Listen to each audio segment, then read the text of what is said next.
বেশ কিছুদিন ধরেই আলোচনায় ছিলেন সামিত সোম। হামজাদের সাথে মাঠে যোগ দিতে এবার ঢাকায় এলেন তিনি। বিমানবন্দর থেকে সরাসরি গিয়ে উঠেছেন টিম হোটেলে।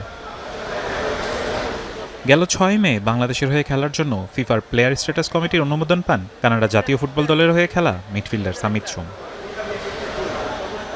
বাংলাদেশ জাতীয় দলে অভিষেকের অপেক্ষায় ছিলেন তিনি। সেই অপেক্ষার ইতি ঘটাতে বুধবার ভোরেই ঢাকায় পৌঁছালেন সামিত। শাহজালাল আন্তর্জাতিক বিমানবন্দরে পা রেখে জানালেন নিজের অনুভূতির কথা। এখানে আসতে সবাইকে দেখতে আর একটু এক্সাইটমেন্ট আছে ফুটবলের উপরে।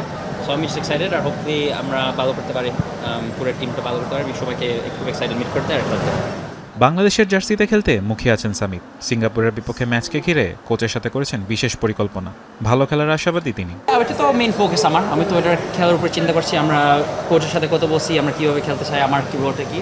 সো এটার জন্য জাস্ট এক্সাইটেড শুরু করতে, ট্রেনিংও করতে। আমরা 2-3 হয়েছে যে ট্রেন করি নাই ট্রাভেলের জন্য। সো জাস্ট এক্সাইটেড টিমের সাথে ট্রাভেল করতে, সবার সাথে মিট করতে আর খেলাতে ভালো করতে।